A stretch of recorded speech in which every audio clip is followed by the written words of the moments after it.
Rabanians. Rabanians. Channel Rabanians.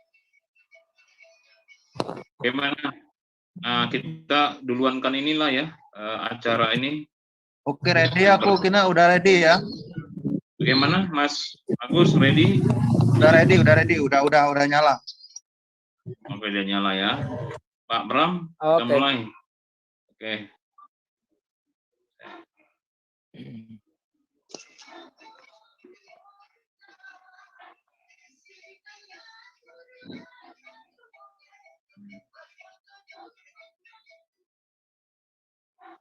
Baik, terima kasih Apiang, terima kasih Pro Moderator Agus Kurnia dan juga Pak Bramanaha yang sudah hadir bersama-sama dengan kita ya dalam sesi WAFM Apologetics untuk hari ini ya, Rabu 19 Januari tahun 2021. Terima kasih juga teman-teman, saudari atau siapa saja yang hadir di meeting Zoom di malam hari ini. Kita akan ikutin ya sesi Muslim bertanya, Alkitab menjawab. Baik, Pak Bram, boleh meminta kesediaannya. Baik, kita berdoa. Segala puji dan syukur ya Tuhan kami naikkan ke hadirat-Mu karena pada malam hari ini Engkau masih berikan kami kesempatan untuk menyampaikan kebenaran firman Tuhan. Mari Tuhan Engkau urapi mulut lidah kami sekalian, pikiran kami Engkau kuduskan dengan roh-Mu, sehingga apapun yang kami sampaikan semuanya berdasarkan Allah. Hanya dengan urapan Roh Kudus-Mu kami dapat menyampaikannya dengan penuh kuasa, sehingga orang-orang yang mendengar diberkati. Segala bentuk daripada kuasa kegelapan yang ingin untuk mengalihkan daripada apa yang kami bahas pada malam ini, dalam nama Yesus kami tolak. Terima kasih Bapa. Mari Engkau menuntun acara ini dari awal sampai pada akhirnya di dalam nama Yesus Kristus Tuhan kami. Haleluya. Amin. Terima kasih Pak Bram. Ya, Bapak Ibu dan saudari yang dikasihi Tuhan, yang menyaksikan langsung juga secara live ya acara ini, Muslim bertanya Alkitab menjawab, malam hari ini mengusung satu topik ya. Apakah Paulus yang menciptakan kekristenan? Apakah Paulus yang menciptakan kekristenan? Nah ini pertanyaan dari saudara Muslim ya. Nah mari, saya juga sabar. Mungkin Bapak Ibu dan saudara juga tidak sabar ya, mau mendengarkan penyampaian materinya. Maka Bram Manaha. Silakan Pak Bram. Baik, shalom semuanya saudara-saudaraku yang dikasihi oleh Tuhan Yesus Kristus, baik yang Kristen yang ada di room maupun saudara-saudara Muslim yang nanti akan bergabung untuk kita boleh berdiskusi. Kiranya saudara baik-baik saja. Sebagaimana topik yang sudah disampaikan oleh moderator kita bahwa apakah Paulus itu yang menciptakan atau mendirikan kekristenan. Nah, memang ini merupakan polemikus bagi saudara-saudara Muslim yang seringkali menuduh sosok Paulus ini sebagai orang yang menciptakan atau yang menjadi pendiri kekristenan dan merusak ajaran-ajaran Kristus. Ini sebenarnya adalah tuduhan yang tidak mendasar dan sepertinya mereka berpolemikus karena mereka tidak punya sebuah rujukan yang membuat mereka cerdas untuk mengetahui apa yang sebenarnya dicatat di dalam Alkitab.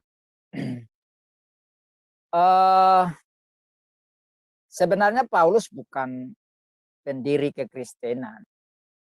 Ya. Paulus itu percaya Yesus belakangan. Yang mendirikan kekristenan itu Yesus sendiri. Ya, Yesus sendiri. Jadi ini yang perlu para polemikus Muslim mengetahuinya. Dan kalau sudah tahu, ya jangan ngotot untuk terus ngeyel, lalu melakukan lagu yang sama walaupun lagunya itu selalu fals gitu, tapi dinyanyikan terus. Sebenarnya lagunya itu sudah membuat telinga ini sakit gitu untuk mendengar, tapi mereka karena tidak menyadari bahwa suara mereka fals, jadi terus mereka nyanyikan lagu ini dari waktu ke waktu, dari abad ke abad yang lain. Terus lagunya tetap itu karena tidak ada lagu lain. Nah, mari kita mau lihat sebenarnya siapa sih yang mendirikan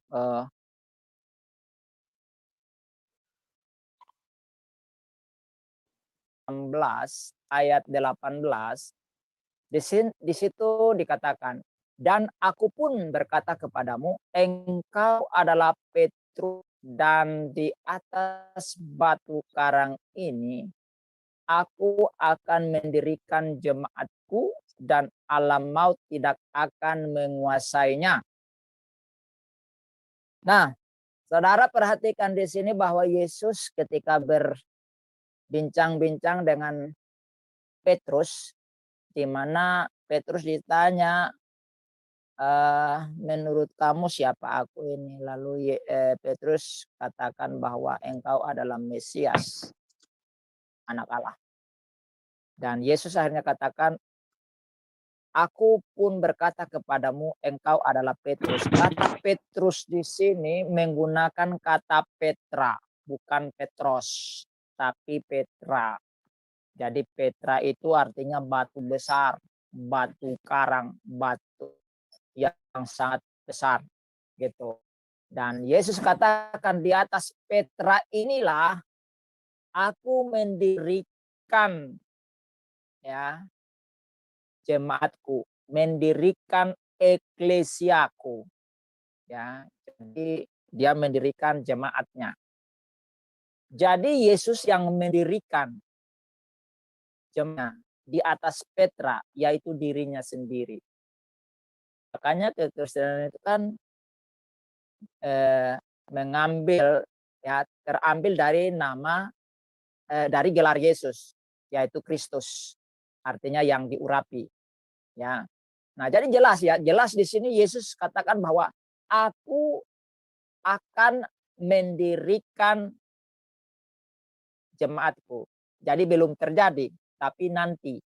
Kapan itu terjadi? Ya, ketika Yesus mati di kayu salib, bangkit dari antara orang mati, lalu pencurahan Roh Kudus. Itulah gereja Tuhan berdiri. Ya. Nah, jadi para muslim ini mengatakan bahwa Paulus mendirikan kekristenan keliru. Yesus yang mengatakan dia yang mendirikan jemaahnya, eklesianya. Bukan Paulus. Jadi mimpi di mana sehingga bisa mengatakan Paulus yang mendirikan kekristenan. Ya. Nah, kita baca di dalam Lukas pasal 10 ayat 1.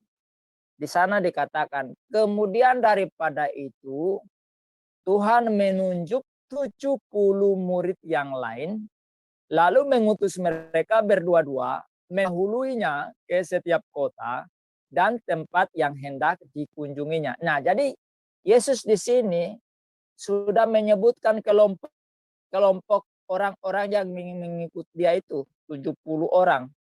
Berarti sudah ada komunitas. Jadi bukan hanya 12 rasul, ada 70 murid. Nah, para polemikus muslim ini tidak mengerti, tidak bisa membedakan antara rasul dan murid. Kalau rasul cuma 12, kalau murid banyak. Para disciple itu banyak. Kalau ya, disciple itu banyak. Jadi bukan 12. Kalau rasul 12. Ya. 12. Jadi di sini Yesus mengutus mereka yang 70 ini untuk pergi memberitakan kabar baik kepada setiap orang. Jadi sudah ada komunitasnya. Namun komunitas ini belum disebut Kristen, belum. Mereka disebut sebagai orang yang mengikut jalan Tuhan. Jalan Tuhan yang mana? Jalannya Yesus. Yesus katakan kan bahwa dia adalah jalan kebenaran dan hidup. Jalan Tuhan. Nah ini, jadi mereka belum disebut sebagai Kristen, belum. Mereka disebut sebagai pengikut jalan Tuhan, yaitu Yesus sendiri. Nah ini Yesus, ini Rasul Paulus belum menjadi orang pengikut Yesus, belum. Masih jauh, belum ini. Ini awal-awal pelayanan Yesus. Paulus tidak termasuk. Jadi bagaimana mungkin Paulus yang mendirikan, sudah ada komunitasnya. Nah, di dalam Kisah Para Rasul pasalnya yang kedua ayat 41 dikatakan orang-orang yang menerima perkataannya, ini perkataan Petrus ketika dia berkhotbah di Serambi Salomo. Ini Yesus sudah naik ke sorga nih. Ya, ini Yesus sudah naik ke sorga. Ya.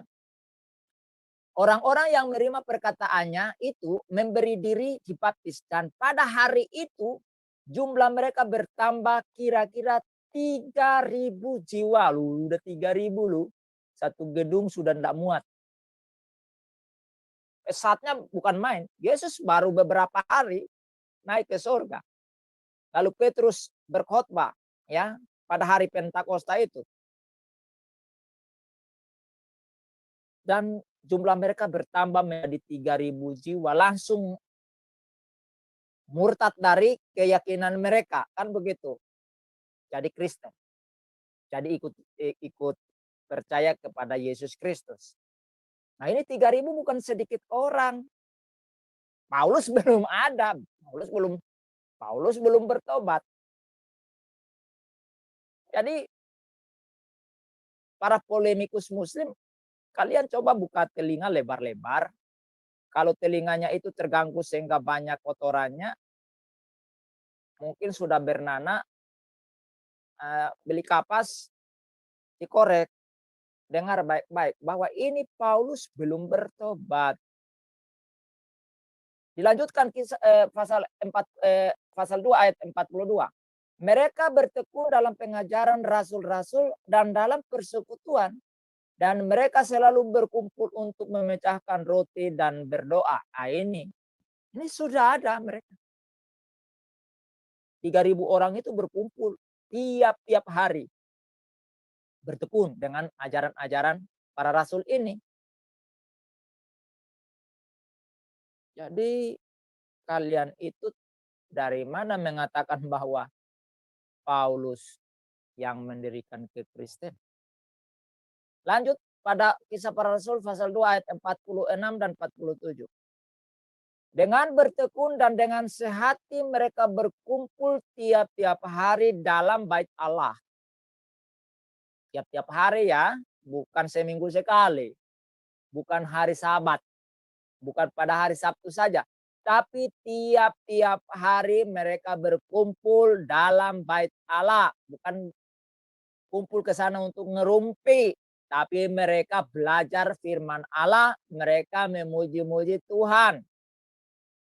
Ya, bukan ngerumpi. Ya.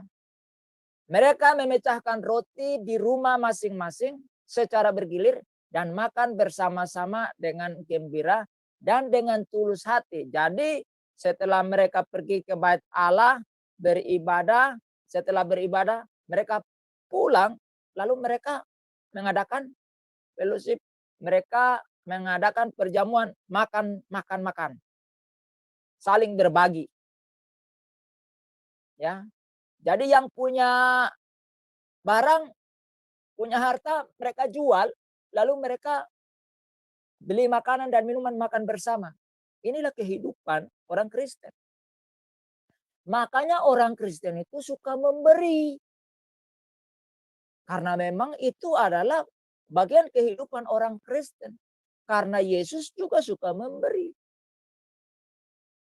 Ya, bukan seperti orang lain. Mau memberi aja pelit, mau kasih orang pun promosi. Pengumuman. Padahal baru kasih supermi satu pun diumumkan di mana-mana. Di syuting, terus diviralkan. Baru supermi satu bungkus lo dispiralkan. Ya, lihat tetangganya mau mati pun tidak diperhatikan. Ya, satu saat saya melayani di sebuah desa di mana ada ibu-ibu sakit sampai badannya melekat pada tikar. Lukanya parah sekali. Nggak bisa bangun dari tempat tidur. Saya tanya, pemimpin agamanya datang ke sini untuk doakan enggak? Boro-boro datang, Pak. Kami orang miskin kayak gini mana ditengok-tengok. Oh, gitu. Nah, jadi kami yang doakan malah. Padahal beda agama kan. Dan mereka senang sekali. Ya, orang kan senang diperhatikan. Kita manusia sosial kan. Jadi ya ketika diperhatikan senanglah. Ya. Ayat 47, sambil memuji Allah dan mereka disukai semua orang. Dan tiap-tiap hari Tuhan menambahkan jumlah mereka dengan orang yang diselamatkan. Jadi tiap-tiap hari Tuhan menambahkan jumlah mereka. Hingga hari ini tiap-tiap hari ada saja yang murtad dan masuk Kristen. Ya. Hingga hari ini. Tiap-tiap hari. Bukan karena dikasih super mie, enggak. Enggak ada tuh. Itu fitnah itu. Ya, itu fitnah. Kisah Para Rasul pasal 4 ayat 4. Tetapi di antara orang yang mendengar ajaran itu banyak yang menjadi percaya sehingga jumlah mereka menjadi kira-kira 5.000 orang laki-laki. Loh, tadi 3.000 tiap-tiap hari Tuhan tambahkan sekarang 5.000 laki-laki. Baru laki-laki loh, belum perempuannya, belum anak-anaknya. Jadi kekristenan itu berkembang karena dakwah. Bukan karena beranak cucu, beranak pinak. Bukan. Tapi karena dakwah. Karena pemberitaan Injil. Ini sudah 5.000 laki-laki loh. Ya.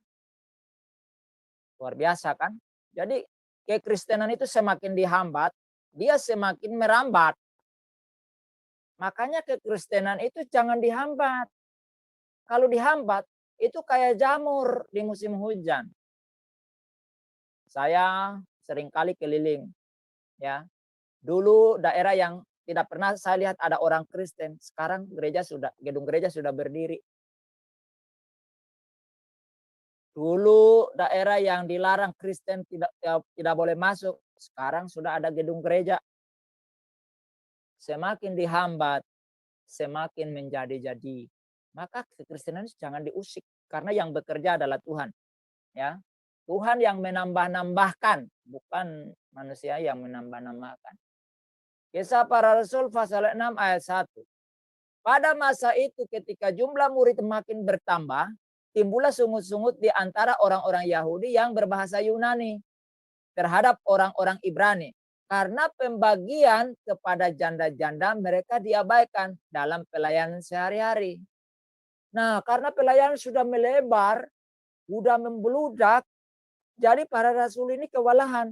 Sehingga tidak memperhatikan kebutuhan makan minum orang-orang yang percaya ini. Sehingga mereka berembuk untuk memilih orang-orang yang punya kapasitas, punya integritas untuk melakukan pelayanan sosial. Khususnya kepada janda-janda. Ya. Nah, ini janda-janda di sini pun janda-janda yang sudah tua yang tidak mampu bekerja lagi. Kalau janda-janda muda, janda-janda yang lagi naik daun, tidak perlu. Dia bisa kerja sendiri. Kecuali ada orang yang pas lihat ada janda kembang, langsung disergap. Dengan aling-aling untuk menolong dia. Bilang aja mata ente jelalatan. Bukan menolong, itu gara-gara mata jelalatan. Ya. Nah, jadi janda di sini adalah janda-janda yang sudah tua yang tidak mampu bekerja. Sehingga mereka butuh ditolong oleh jemaat ini. Ya. Nah, itulah orang Kristen tidak bisa melihat orang susah. Selalu reaksi untuk menolong. Mereka menolong itu bukan supaya masuk Kristen, bukan. Itu sebagai kemanusiaan. Jadi menolong itu tidak peduli agama apa, suku apa, warna kulitnya apa, ya bentuk rambutnya keriting atau lurus. Tidak, ditolong semua, ya, ditolong semua. Jadi, nah perhatikan di sini.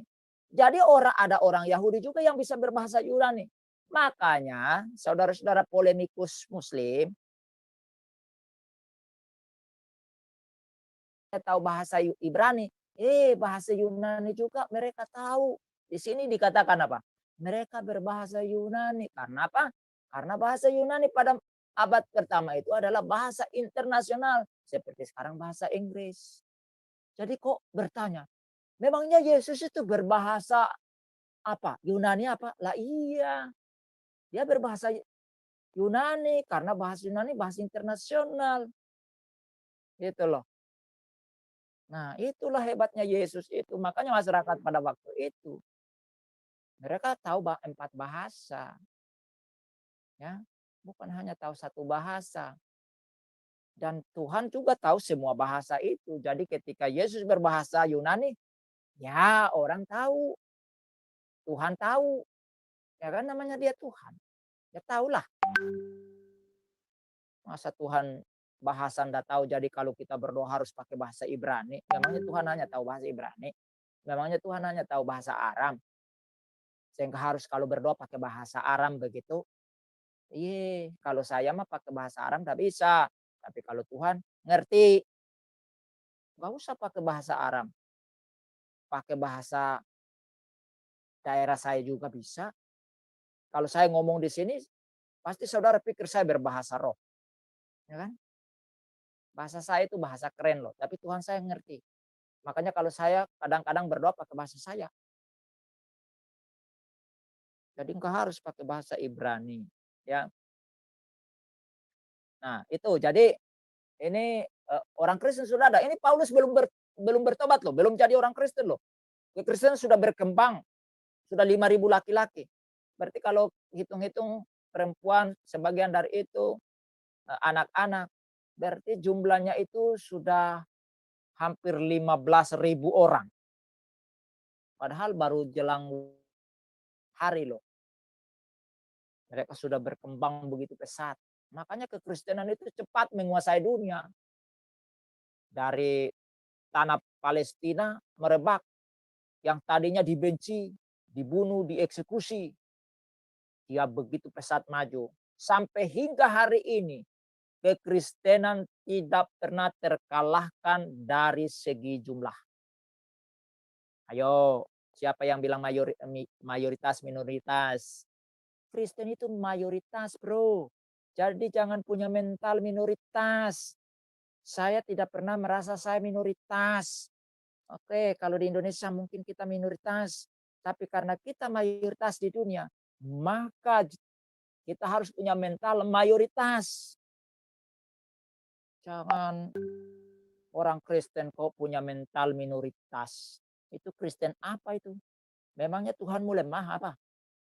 Tuhan kita itu Tuhan yang luar biasa. Kenapa punya mental penakut, mental minoritas? Ya, jangan. Jadi orang Kristen itu enggak boleh punya mental minoritas. Harus punya mental mayoritas. Supaya apa? Berani memberitakan kebenaran. Kalau punya mental minoritas, takut untuk ngomong kebenaran, bro. Mas orang Kristen penakut. Tuhan tidak kasih kita roh penakut, tapi roh keberanian. Bukan berarti nantang orang sana sini untuk berkelahi.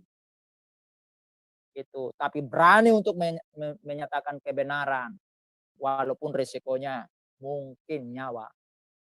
Memangnya gue pusing, memangnya gue pikirin. Ya, satu saat juga mati kok. Tuhan bilang mati itu untung, bro. Nah, tapi jangan bunuh diri, ya. Jangan bunuh diri. Tidak ada ayat Alkitab suruh bunuh diri itu. Ya. Nah,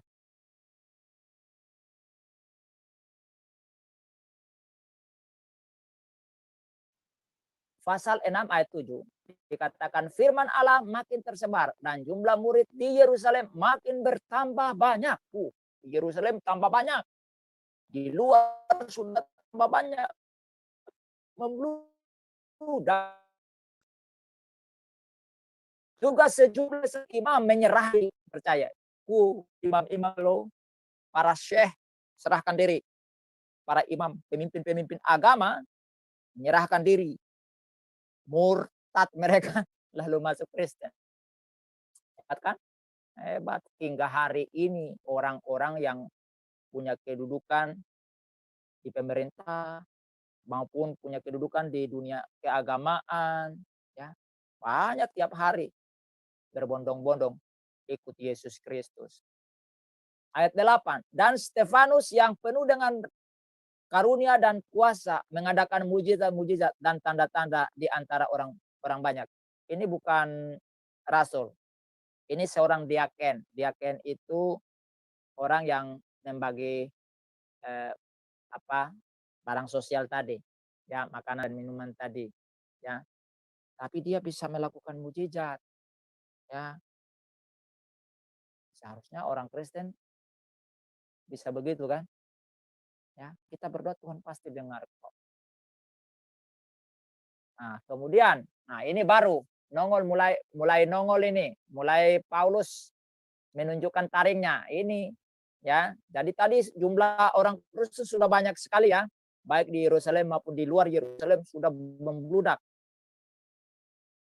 Pasal 7 ayat 58 dikatakan mereka menyeret dia keluar kota lalu melemparinya, dan saksi-saksi meletakkan jubah mereka di depan kaki seorang muda yang bernama Saulus. Sedang mereka melemparinya, Stefanus berdoa katanya, "Ya Tuhan Yesus, terimalah rohku."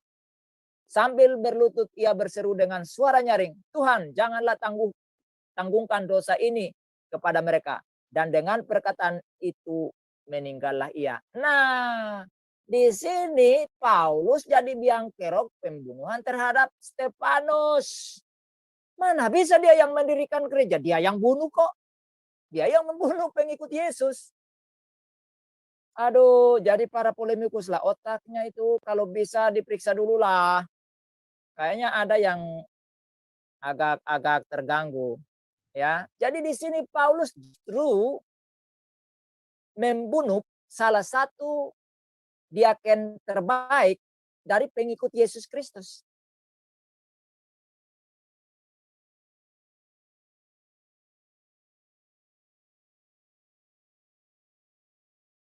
Kalian ini. Saulus loh. Ini Paulus loh. Ini masih nama lamanya Saulus. Saulus itu artinya orang besar. Itu Saulus artinya. Tapi setelah dia bertobat dia ganti nama jadi Paulus. Artinya orang kecil. Tadi Paulus orang besar, sekarang dia mau jadi orang kecil, merendahkan hatinya. Jadi yang bilang Paulus mendirikan kekristenan itu siapa? Jangan mimpi terus, jangan menghayal terus lah. Kisah para Rasul pasal 8 ayat 2. Orang saleh menguburkan mayat Stefanus serta meratapinya dengan sangat. Tetapi Saulus berusaha membinasakan jemaat itu dan ia memasuki rumah demi rumah dan menyeret laki-laki dan perempuan keluar dan menyerahkan mereka untuk dimasukkan ke dalam penjara. Coba perhatikan kelakuan ini Paulus ini. Paulus loh yang kalian mengatakan pendiri Kristen, mana pendiri Kristen? Dia sendiri yang mau memusnahkan kekristenan. Orang pertama kali di dunia yang ingin memusnahkan kekristenan pengikut Yesus Kristus adalah Paulus. Ini Paulus orang pertama, pionir pertama. Jadi kalau hari ini ada orang yang ingin memusnahkan kekristenan, ingin menjalankan misi Paulus sebelum dia bertobat. Jadi Paulus meninggalkan pekerjaan itu, perbuatan itu, ada orang yang sekarang ambil, mungut, kemudian mengerjakan. Itu loh, lucu sekali. Orang sudah bertobat buang itu malah dipungut-pungut. Ya, jadi Paulus di sini ingin membinasakan jemaat itu dan memasuki rumah-rumah ibadah, menyeret mereka keluar dan memenjarakan mereka dan mereka juga dibunuh. Nah, Kisah Para Rasul pasal 9 ayat 1 dan 2. Sementara itu berkobar-kobar hati Saulus untuk mengancam dan membunuh murid-murid Tuhan. Ia menghadap imam besar. Nah, ini dia mau supaya kelakuannya, perbuatan dia itu dilegalkan. Dan meminta surat kuasa daripadanya untuk dibawa kepada majelis-majelis Yahudi di Damsyik. Supaya jika ia menemukan laki-laki atau perempuan yang mengikuti jalan Tuhan. Jadi pada waktu itu mereka masih disebut sebagai pengikut jalan Tuhan, yaitu Yesus Kristus. Ia menangkap mereka dan membawa mereka ke Yerusalem. Dimasukkan dalam penjara, ada yang dibunuh. Ya. Ayat 3. Dalam perjalanannya ke Damsyik, ketika ia sudah dekat kota itu, tiba-tiba cahaya memancar dari langit mengelilingi dia. Lalu ia rebah ke tanah dan kedengaranlah olehnya suatu suara yang berkata kepadanya, Saulus, Saulus, mengapakah engkau menganiaya aku? Jawab Saulus, siapakah engkau Tuhan? Katanya, akulah Yesus yang kau aniaya. Nah, jadi para polemikus, ketika engkau membenci kami, ketika engkau menghina kami, bahkan engkau membunuh kami, engkau berhadapan dengan Yesus. Engkau telah melakukan itu untuk Yesus. Karena Yesus katakan bahwa dia adalah pohon, kami rantingnya. Dia adalah fondasi, kami elemen-elemen yang dibangun di atas dia. Dia adalah kepala, kami adalah tubuhnya. Jadi ketika engkau menyakiti kami, engkau menyakiti Tuhan kami. Dan dia akan bertindak. Paulus yang tadi ingin memusnahkan mereka, diciduk sama Yesus, diubah hatinya, diubah pikirannya, menjadi pengikut Yesus. Makanya orang-orang yang begitu membenci kekristenan, membenci Yesus, akhirnya apa? Mereka percaya Yesus. Jadi saudara membenci kami bukan karena kami, tapi karena Yesusnya. Coba kalau kami tidak pakai nama Yesus, kami tidak percaya Yesus, kamu tidak musuhi kami. Tapi karena nama Yesus itu melekat pada kami, makanya engkau membenci kami. Karena sebenarnya kamu membenci Yesusnya, bukan kami. Kalau kami lepaskan nama Yesus, langsung kamu sayang dengan kami. Gitu. Nama Yesus itulah yang membuat orang Kristen dibenci. Bukan karena dia Kristen, bukan, tapi karena menyemat nama Yesus itu. Makanya ketika orang tidak percaya Yesus lagi kan, ya mereka dipuja-puji, disanjung-sanjung, dikasih penghargaan, dikasih surat penghargaan walaupun banyak bohongnya. Ya karena dia sudah tidak menyematkan nama Yesus pada dirinya lagi. Itulah kami. Memang dunia harus benci kami, kata Yesus.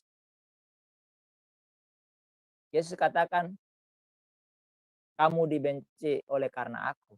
Bukan kamu yang dibenci, tapi akulah yang dibenci. Ya. Makanya kenapa kami orang Kristen enggak balas? Karena kami tahu bahwa orang-orang itu tidak tahu dan mereka sedang menyakiti Yesus, bukan kami. Walaupun dampaknya kan ke kami. Gitu ya. Nah, jadi jangan bilang Rasul Paulus yang mendirikan kekristenan. Ngawur aja. Kisah Para Rasul pasal 22 ayat 4. Dan aku telah menganiaya pengikut-pengikut jalan Tuhan sampai mereka mati. Laki-laki dan perempuan kutangkap dan kuserahkan ke dalam penjara. Nah, ini jadi Paulus ini sudah bertobat dan dia bersaksi. Ingin meyakinkan orang-orang bahwa dulu dia begitu jahat. Tapi sekarang dia sudah bertobat. gitu.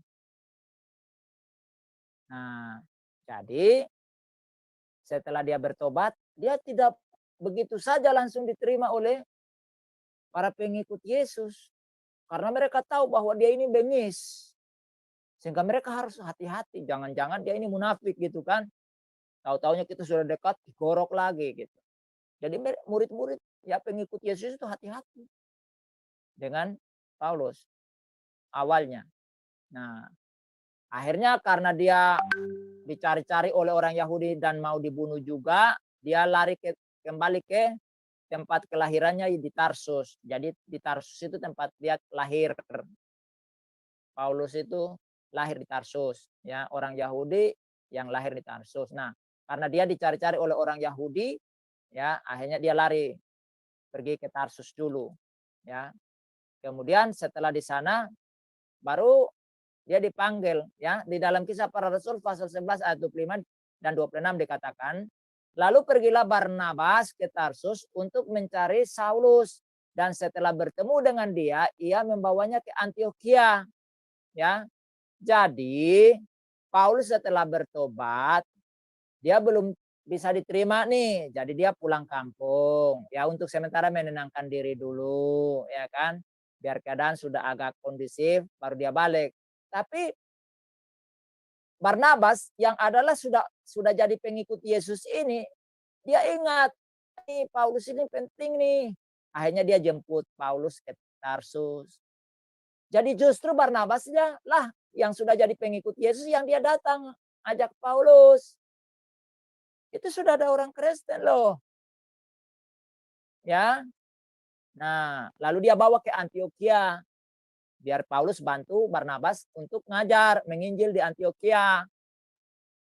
Ayat 26 dikatakan mereka tinggal bersama-sama dengan jemaat eklesia, pengikut Yesus ini. Ya, 1 tahun lamanya sambil mengajar banyak orang. Di Antiokhia inilah murid-murid itu untuk pertama kalinya disebut Kristen. Jadi kehidupan pengikut Yesus ini berbeda dengan kehidupan masyarakat umumnya. Dari kesatuan mereka, keakraban mereka, saling mengasihi mereka, tolong menolong mereka berbeda. Kesatuan mereka luar biasa. Suka menolong orang lain, ramah dengan orang lain. Sehingga orang-orang yang ada di Antiokhia yang bukan pengikut Yesus, mereka ngejek. Oh, itu siapa tuh? Oh, itu orang Kristen biasa. Gitu. Jadi itu ungkapan olokan, ucapan penghinaan, ya, terhadap pengikut Yesus. Nah, karena nama itu terus-menerus dikumandangkan orang, akhirnya melekat juga dengan mereka. Sehingga ketika mereka hidup di dalam satu komunitas di mana ada hukum di situ, ya itu akhirnya menjadi sebuah kelompok yang disebut sebagai agama Kristen itu. Sebenarnya agama Kristen itu juga bukan orang Kristen yang menamakan itu. Pengikut Yesus bukan namain itu. Agama itu kan diciptakan oleh manusia. Ya saya tidak tahu ya kalau di agama lain itu diciptakan sama Tuhannya. Kalau kita tidak. Agama Kristen itu tidak pernah diciptakan oleh Yesus atau oleh Yahweh, enggak. Yahweh juga tidak pernah menciptakan agama Yahudisme, enggak pernah. Orang saja menyebut mereka sebagai agama Yahudi.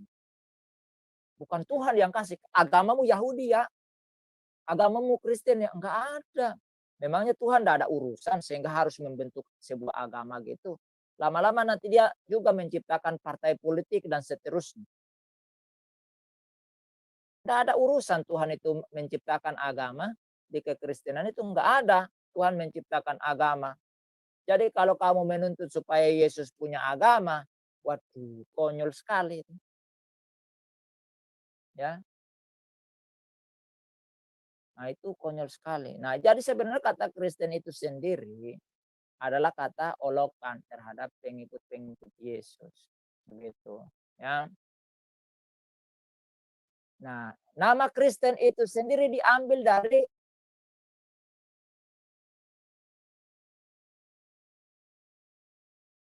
Anos, artinya pengikut Kristus. Jadi Kristen itu artinya pengikut Kristus.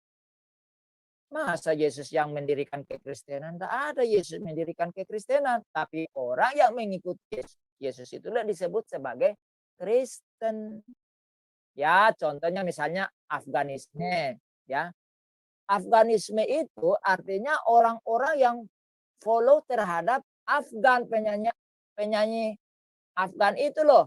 Nah, pengikutnya inilah yang disebut sebagai Afganisme. Pengikut Afgan, pecinta Afgan. Masa Afgan bilang, aku mau menciptakan Afganisme. Hah? Mabok apa?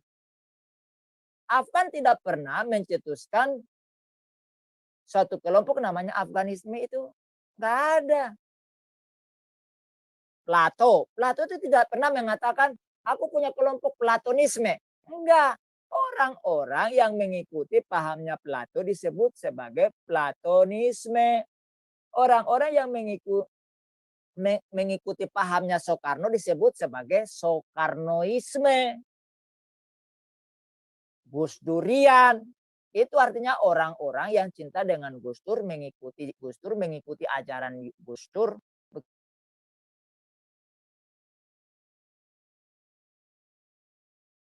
Jadi Kristen artinya orang-orang yang mengikuti Kristus dan mengikuti ajaran Kristus, mengikuti pola hidup Kristus. Itu Kristen namanya. Jadi kalau menuntut Yesus, di mana Yesus bilang pengikutnya jadi Kristen. Hah? Kacau sekali. Nah, ini. Rasul Paulus katakan di dalam 2 Galatia 2 ayat 9. Dan setelah melihat kasih karunia yang dianugerahkan kepadaku, maka Yakobus, Kefas, dan Yohanes yang dipandang sebagai sokok guru jemaat berjabat tangan dengan aku dan dengan Barnabas sebagai tanda persekutuan, supaya kami pergi kepada orang-orang yang tidak bersunat dan mereka kepada orang-orang yang bersunat. Jadi perhatikan di sini loh. Kalau Paulus itu yang mendirikan jemaah, mendirikan Kristen, kenapa Yakobus dan Petrus dan Yohanes disebut sebagai soko guru, pemimpin kekristenan? Ini loh pemimpinnya, soko guru. Berjabat tangan dengan Paulus, lalu berbagi tugas. 3 orang ini, Petrus, Yakobus, dan Yohanes, pergi kepada orang Yahudi. Sedangkan Barnabas dan Paulus khusus untuk orang non-Yahudi. Yang tidak bersunat itu loh. Nah, kepada kami. Gitu. Lalu Petrus sebagai salah satu rasul utama mengakui tulisan-tulisan Paulus. Di dalam 2 Petrus 3 ayat 15 dikatakan, anggaplah kesabaran Tuhan kita sebagai kesempatan bagimu untuk beroleh selamat. Seperti juga Paulus, saudara kita yang kekasih, telah menulis kepadamu menurut hikmat yang dikaruniakan kepadanya. Nah, Petrus mengakui tulisannya Paulus. Siapa kamu sehingga kritik Paulus? Murid Yesus saja tidak kritik, malah mendukung, setuju. Ya, ayat 16. Hal itu dibuatnya dalam semua suratnya. Jadi dalam semua kitabnya yang ditulis oleh Paulus. Apabila ia berbicara tentang perkara-perkara ini, dalam surat-suratnya itu adalah hal-hal yang sukar difahami, sehingga orang-orang yang tidak memahaminya dan yang tidak teguh imannya memutarbalikannya menjadi kebinasaan mereka sendiri. Sama seperti yang juga mereka buat dengan tulisan-tulisan yang lain. Tulisan-tulisan yang lain itu tulisan Petrus, tulisan Matius, tulisan Lukas, tulisan Yohanes, tulisan Musa, tulisannya Samuel, tulisan Salomo, itu loh yang dimaksud. Mereka memutarbalikkan. Nah, kamu polemikus ini kan suka mutar-mutar Alkitab kan, suka mutar-mutar ayat firman Tuhan kan, untuk membenarkan dirimu kan. Itu maksudnya ayat ini. Petrus yang ngomong loh, Rasul Yesus, Rasul utama lagi. Pemimpin para murid lagi. Yang ngomong, orang-orang yang tidak memahaminya itu memutarbalikkannya. Kamu kan suka mutar-mutar balikkan ayat-ayat Alkitab kan, itu maksudnya kamu. Gitu loh. Makanya jangan suka berpolemik gitu. Jadi orang kok suka berpolemik. Mungkin itu yang bisa saya paparkan bagi kita malam ini, saudaraku. Teman-teman yang ingin menambahkan, silahkan untuk menambahkan. Nah, nanti kalau mungkin ada yang bertanya, ya, yang mau untuk kita diskusi, kita bisa dalami lagi. Oke, Bro Kodex, Tuhan Yesus memberkati. Silakan teman-teman yang lain. Ya, Shalom Aleichem, Pak Bram. Terima kasih. Ya, sama-sama. Itulah, ya, materi yang cukup padat, ringkas, dan memberikan wawasan tentunya ya. Tapi di meeting Zoom saat ini ada teman-teman, ada saudari atau siapapun yang ada bergabung dengan kita yang mau bertanya, menanggapi, baik itu Kristen atau Muslim sekalipun, boleh kami persilakan. Tapi terlebih dahulu ada yang mau raise hand, jadi lebih baik. Jadi saya tahu siapa yang perlu saya atur gitu ya, siapa yang bertanya, menanggapi. Ya, silakan. Jika mau langsung juga saya akan persilakan untuk pertama siapa yang mau. Di sini ada hadir banyak nih. Dari sekian nama saya lihat semuanya cukup terbagi dua, ada yang dari Kristen dan juga ada yang dari Muslim ya, Islam ya.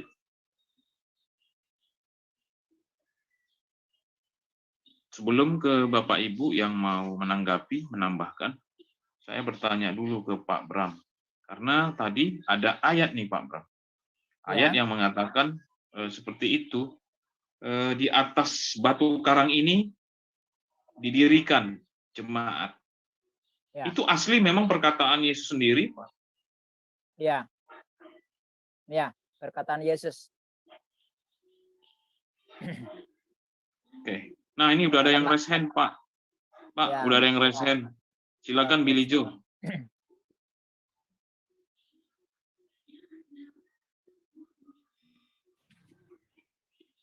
Udah ada yang mengangkat tangan, Billy Joe? Iya, silakan. Shalom. Shalom, shalom.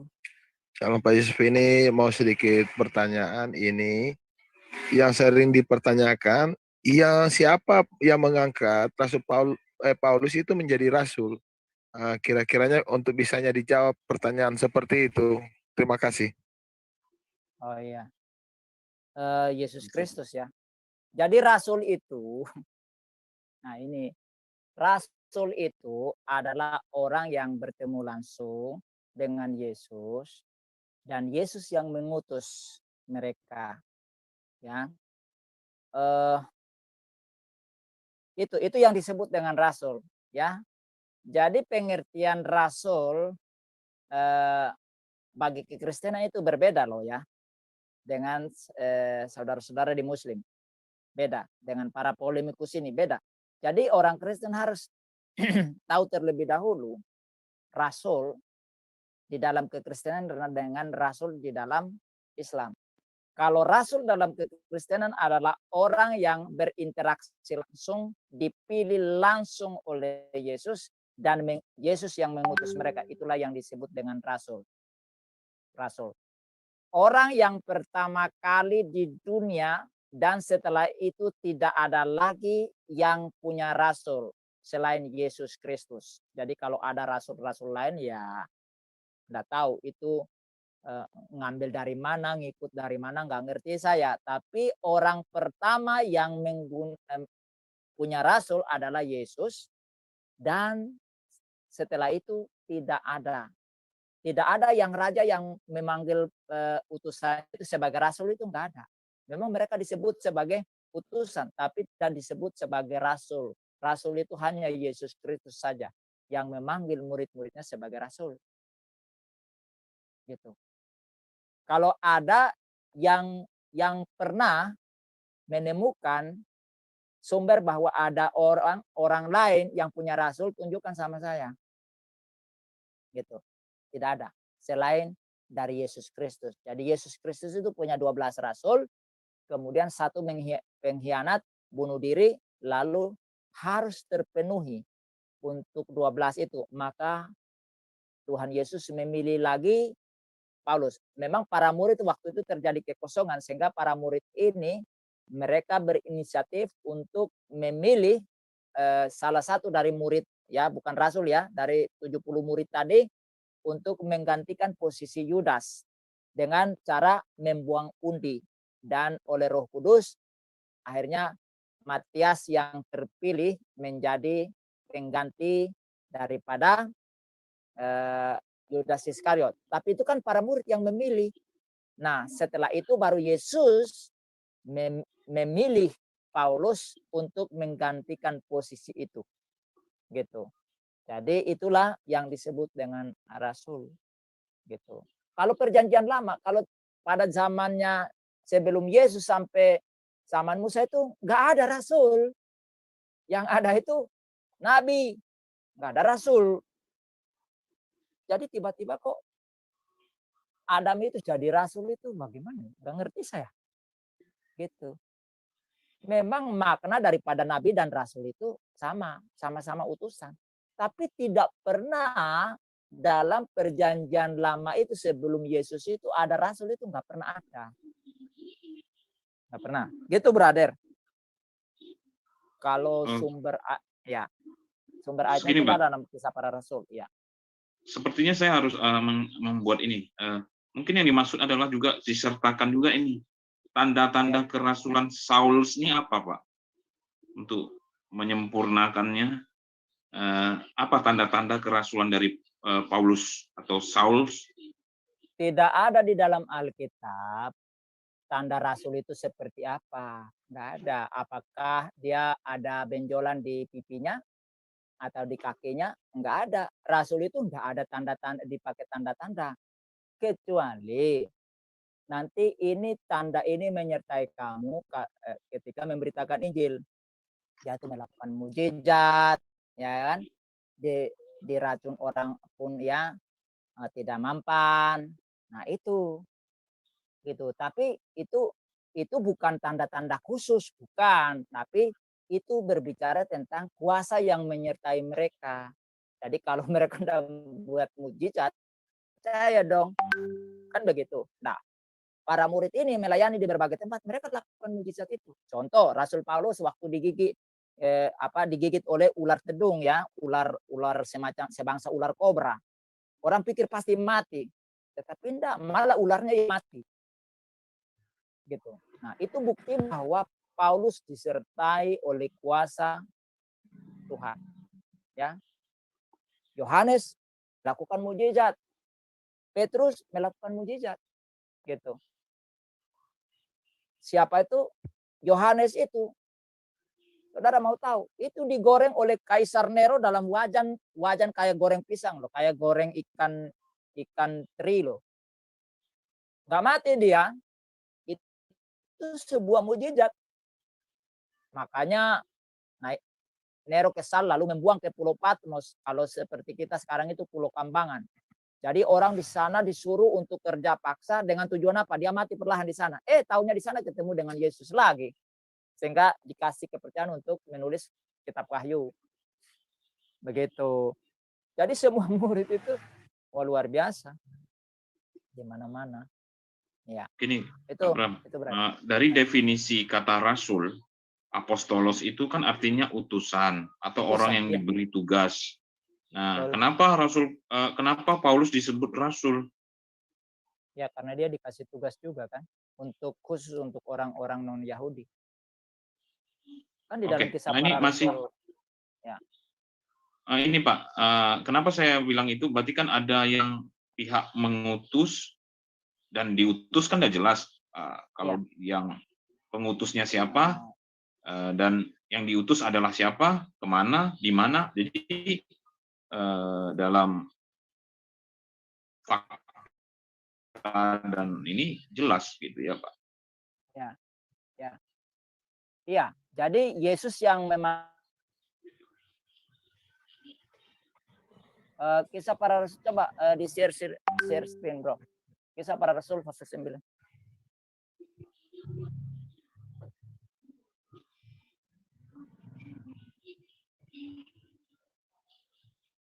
Kisah Para Rasul. Ya. Berapa? Ayat pasal 9 ayat mulai dari ayat 3 ya. Ayat 3 kita baca. Coba baca, Bro. Baik, saya bacakan Kisah Para Rasul 9. Maaf, kok muncul lagi. Kisah Para Rasul pasal 9 ayat 3. Dalam perjalanannya ke Damsyik, ketika ia sudah dekat kota itu, tiba-tiba cahaya memancar dari langit mengelilingi dia. Ayat yang keempat, ia rebah ke tanah, dan kedengaranlah olehnya suatu suara yang berkata kepadanya, Saul, Saul, mengapakah engkau menganiaya aku? Ayat yang kelima, jawab Saulus, siapakah engkau Tuhan? Katanya, akulah Yesus yang kau aniaya itu. Ayat yang keenam, tetapi bangunlah dan pergilah ke dalam kota. Di sana akan dikatakan kepadamu apa yang harus kau perbuat. Ya. Masih dilanjut bacanya Pak? Atau sampai di sini? Ya, sampai di situ dulu. Kan di situ dikatakan, ya, bangunlah dan pergilah ke dalam kota. Di sana akan dikatakan kepadamu apa yang harus kau perbuat ya. Coba buka Kisah Para Rasul 9. Masih pasal 9 ayat 12. Baik, ayat 12. Dan dalam suatu penglihatan, ia melihat bahwa seorang yang bernama Ananias masuk ke dalam dan menumpangkan tangannya ke atasnya, supaya ia dapat melihat lagi. Coba baca dari ayat yang ke-9 dulu, Bro.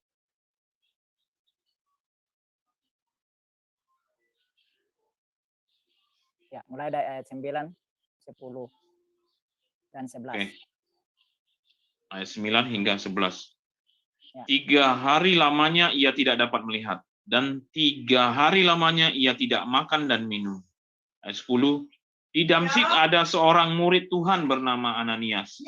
Firman Tuhan kepadanya dalam suatu penglihatan. Ananias, jawabnya, ini aku Tuhan. Ayat yang ke-11. Firman Tuhan, mari, pergilah ke jalan yang bernama Jalan Lurus, dan carilah di rumah Yudas, seorang dari Tarsus yang bernama Saulus, ia sekarang berdoa. Lewat ayat 13. Ayat yang ke-13. Jawab Ananias, Tuhan, dari banyak orang yang telah kudengar tentang orang itu, betapa banyaknya kejahatan yang dilakukannya terhadap orang-orang kudus-Mu di Yerusalem.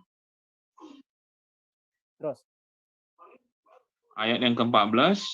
Dan ia datang kemari dengan kuasa penuh dari imam-imam kepala untuk menangkap semua orang yang memanggil nama-Mu. Ayat 15. Ayat yang ke-15. Tetapi firman Tuhan kepadanya, pergilah, sebab orang ini adalah alat pilihan bagiku untuk memberitakan namaku kepada bangsa-bangsa lain, serta raja-raja dan orang-orang Israel. Ayat 16. aku sendiri akan menunjukkan kepadanya betapa banyak penderitaan yang harus ia tanggung oleh karena namaku. Ya, jadi di sini jelas ya, Yesus yang memilih Paulus, menetapkan Paulus, mengutus Paulus kepada bangsa-bangsa lain yang bukan Yahudi dan kepada raja-raja, ya. Jadi perhatikan di sini, kepada raja-raja dan orang-orang Israel yang berdiaspora di berbagai tempat. Makanya Paulus dan Petrus pun akhirnya pergi ke Roma, memberitakan Injil ke Roma. Akibatnya apa? Roma menjadi negara yang menjadikan kekristenan sebagai agama negara pertama kali di dunia. Hingga hari ini Roma menjadi pusat agama Katolik. Jadi Yesus bertemu dengan Paulus dan diutus oleh diutus oleh Yesus. Jadi kalau seorang utusan tidak ketemu dengan yang mutus, itu namanya nabi apa, bro? Nabi apa, bro Kodek? Apa, Pak? Kalau seorang utusan tidak bertemu dengan yang mengutus, itu namanya utusan Nabi apa palsu. itu? Nabi Ya, palsu, utusan palsu. lah. Utusan palsu, bro. Masa utusan mengutus utusan? Kalau malaikat mengutus utusan, ya masa utusan mengutus utusan? Enggak bisa dong. Yesus mengutus Paulus. Bukan malaikat datang sama Paulus terus mengutus Paulus. Yesus sendiri sebagai Tuhan ketemu langsung. Sampaikan pesannya langsung. Kamu pergi untuk bangsa-bangsa non-Yahudi. Walaupun Ananias ketakutan. Tuhan bilang, "Enggak, dia yang kupilih. Dia orang yang kupilih." Nah, itu dong baru rasul yang benar. Maka ketika dia datang, dia buat mujizat. Nah, itu brother. Silahkan, yang lain. Ini ada tuak bir, silakan. Nanti ya, Nah, bro, silakan. apa?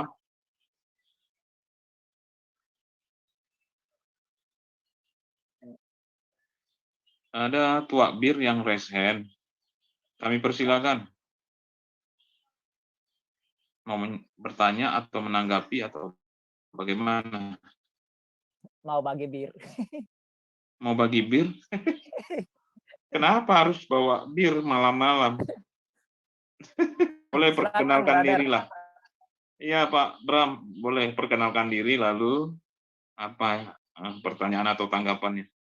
Kalau mau bawa bir, sebenarnya saya tidak peminum bir sekarang. Iya, saya kurang suka juga sih. Ya. Selamat malam Pak, terima kasih. Ini Ya, tadi silahkan, brother. bisa buka sendiri tadi. Ya, jadi begini Pak Bram, kan kalau dari etimologi Nabi itu diserap dari bahasa Ibrani Nevi, makanya ada kitab para Nabi Neviim kan gitu Pak. Ya. Pada dasarnya adalah Nevi artinya pelihat sesuatu. Ya. Mujizat yang bisa melihat artinya menubuatkan.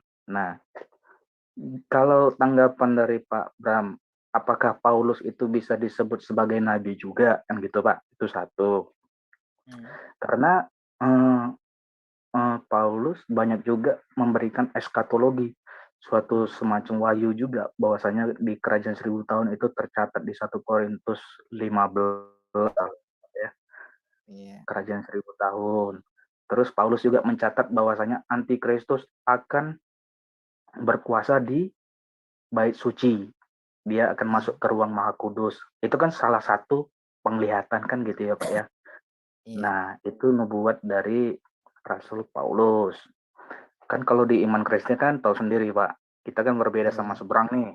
Kalau rasul ya rasul, nabi ya nabi, nggak bisa dicampur aduk kan.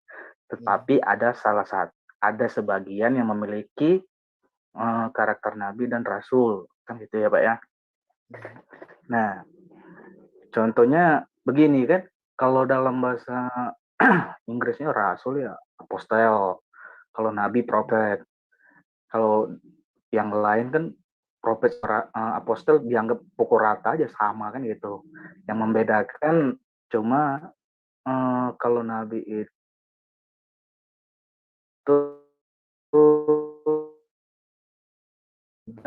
kalau nggak salah dia menerima wahyu tapi tidak wajib memberi kepada Iya. umat. Iya. Kalau rasul wajib kan gitu. Mm-mm. Makanya membawa kitabullah kan gitu, Pak. Iya. Kalau dari pemahaman seberang, rasul itu ada 315 tercatat dalam hadis. Nah, kalau 315 ini masing-masing membawa kitab gitu. Artinya ada 315 kitab. Nah, kita nggak usah sampai ke situ lah. Ini membingungkan kalau dari bahasa yang sebelah kan gitu, Pak. Iya. Kalau memang rasul kita udah sepakat itu utusan Kristus. Pendapat saya tentang Pak Bram, apakah padahal kita tahu Nabi itu menubuatkan kedatangan Kristus, itu udah lengkap ditutup oleh Yohanes Pembaptis. Kristus telah datang kan gitu, Pak. Tetapi di perjanjian baru pun masih ada yang menerima karunia Nabi dan ada juga yang menjadi Nabi. Contohnya kayak tadi saya sebutkan Paulus salah satu. Terus kalau nggak salah itu Pak, itu ada di di ayat Korintus atau Galatia atau di Kisah Para Rasul, itu ketika terjadi konsili di Yerusalem tentang makanan haram dan tidak haram, terus ada orang yang bukan Israel nggak wajib sunat. Nah, itu Petrus ada mengutus utusan ke Antioquia, disebut Yudas dan satu lagi kalau nggak salah Barnabas, itu disebut nabi juga gitu, Pak. Ya. Apakah nabi yang di perjanjian baru dan perjanjian lama itu maknanya gimana? Itu aja Pak Bram, terima kasih. Iya, baik.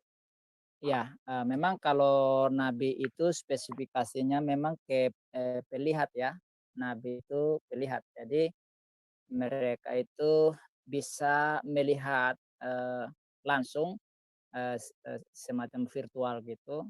Tetapi juga mereka mampu melihat sesuatu yang jauh ke depan sana.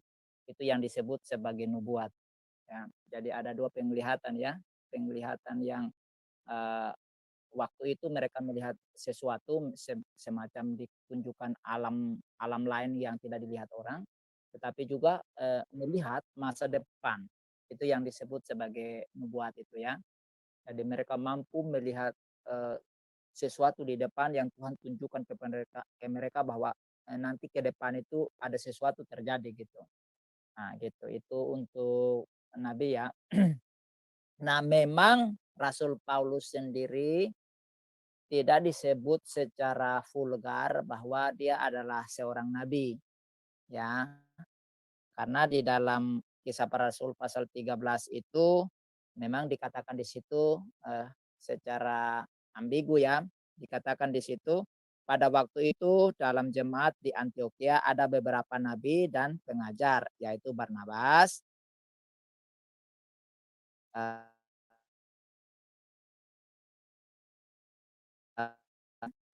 yang orang Kirene, dan Menahem yang diasuh bersama dengan raja wilayah Herodes dan Saulus.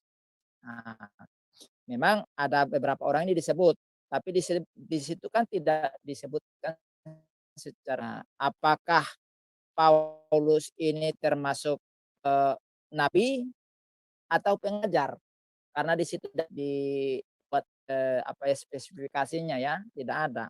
Hanya dibilang ada beberapa nabi dan pengajar. Ada dua ya, ada dua pekerjaan di situ yaitu nabi dan apa jabatan di situ yaitu nabi dan pengajar. Tidak disebutkan apakah Barnabas disebut nabi, Simeon atau Niger ini atau Lukius atau Menahem atau Salus gitu, tidak disebut ya. Tetapi kalau dilihat dari nabi yang adalah pelihat, maka Paulus pernah melihat karena waktu mereka dalam apa ya kapal ya, sehingga mereka hampir mau tenggelam waktu Paulus mau dibawa ke Roma karena kasus penistaan agama ya menurut orang Yahudi. Paulus ini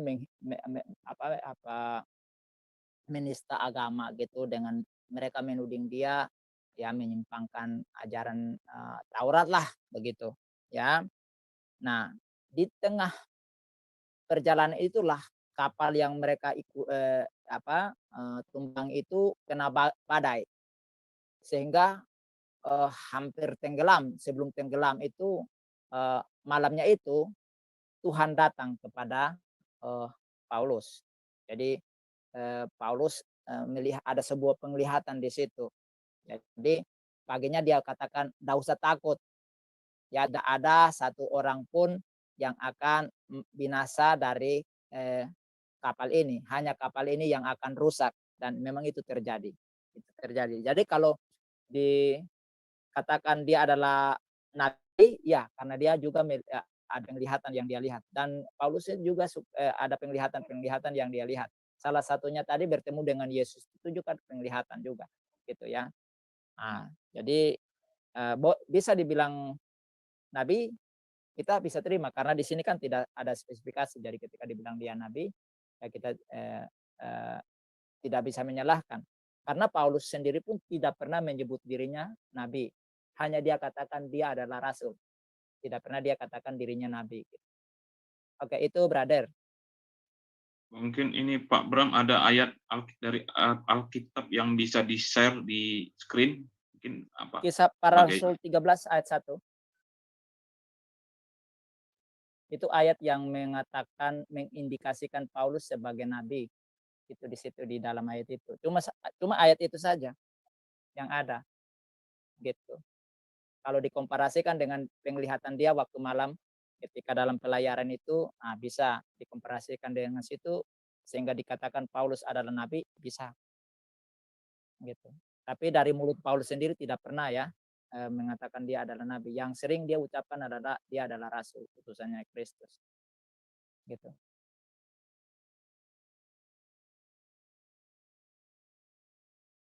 Oke. Memang setelah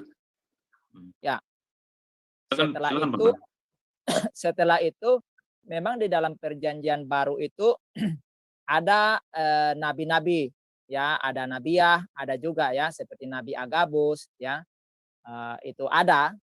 Tetapi bukan berarti itu adalah nabi baru, bukan. Tapi itu nabi-nabi yang sejaman dengan Yohanes Pembaptis yang ada di dalam jemaat. Jadi mereka juga akhirnya percaya Yesus Kristus dan mereka masih hidup. Sehingga kenapa pada waktu itu mereka dikasih jabatan nabi itu karena mereka masih hidup. Maka jabatan itu mau tidak mau mereka yang pikul gitu karena mereka masih hidup. Nah, itu para senior sebenarnya. Gitu. Makanya waktu Petrus udah tua kan Nabi Agabus datang bernubuat kan gitu ya. Gitu brother. Jadi tidak ada nabi lagi. Jadi kalau sampai sekarang ini kalau ada yang mengatakan dirinya nabi perlu dipertanyakan. Tapi kalau menyuarakan suara kenabian, ya kita semua juga menyuarakan itu, gitu. Tapi jabatan nabi, saya pikir perlu dipertimbangkan gitu. Gitu. Itu aja sih. Iya. Itu selanjutnya, Bro. Silakan Pak Bram.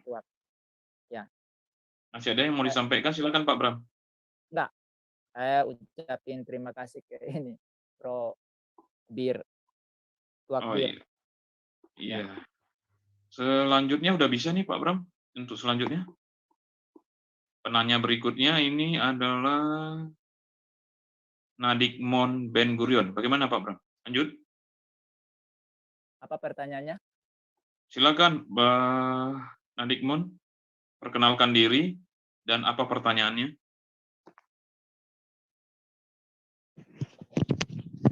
Halo, shalom. Oh, shalom. Iya, shalom. Silakan, brother. Ya, tentang Kristen ya. Ini yang sering kali kita dituduh mengatakan bahwa Paulus itu menciptakan agama Kristen gitu ya. Kita melihat dari segi suasana ya atau kebudayaan di masa lampau gitu ya. Sesungguhnya itu kekristenan itu bukan agama dulu gitu loh. Ya, betul. Dan itu pun di seluruh dunia pun itu pasti akan ditanya, apa agamamu? Nggak mungkin dijawab, itu. Ya. Karena Kristen itu adalah suatu organisasi yang resmi dari Sang Maha Agung, yaitu Yeshua HaMashiach, gitu. Yesus Kristus, gitu. Yaitu terpaktuk di mana? Yaitu di dalam Markus ya, Markus 9. Tuh, Pak. Iya. Boleh di-share, bro. Minta tolong, bro. Yang pengikut Kristus itu, Pak. Ayatnya apa? Kitab surat apa? Surah apa? Surah apa? Markus Injil itu. 9. Nanti aku korelasikan ke PL ya. Karena berdasarkan Septuagint, yaitu teks kuno ya. Tapi ini ada pertanyaan di sini ya, mungkin ya. Kemungkinan pasti atau ada pertanyaan nggak? Markus 9 ini ada pertanyaan yang mau diajukan ke Pak Bram. Saya harap sesinya adalah sesi bertanya, bukan posisi menjelaskan, saya pikir. Bagaimana? Ya, aku Nggak sambil apa-apa sambil melurus. menjelaskan supaya para polemikus ini ngerti gitu. Nggak apa-apa. Nah, silakan, Brother. Oh, gitu ya. Silakan. Di Ini Markus ya Injil. Markus 9 ayat 41.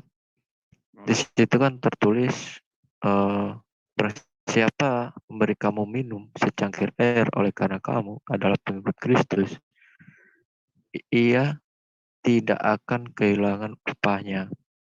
Nah, kalau dari teks Yunani itu kan Kriston, iya kan? Nah, sedangkan di dalam Septuagint itu ada Septuaginta. Ya. Itu di dalam Imamat 21 ayat 12.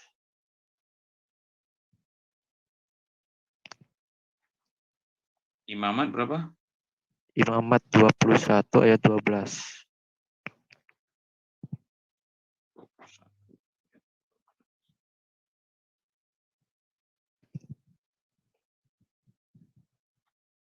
Ini ya.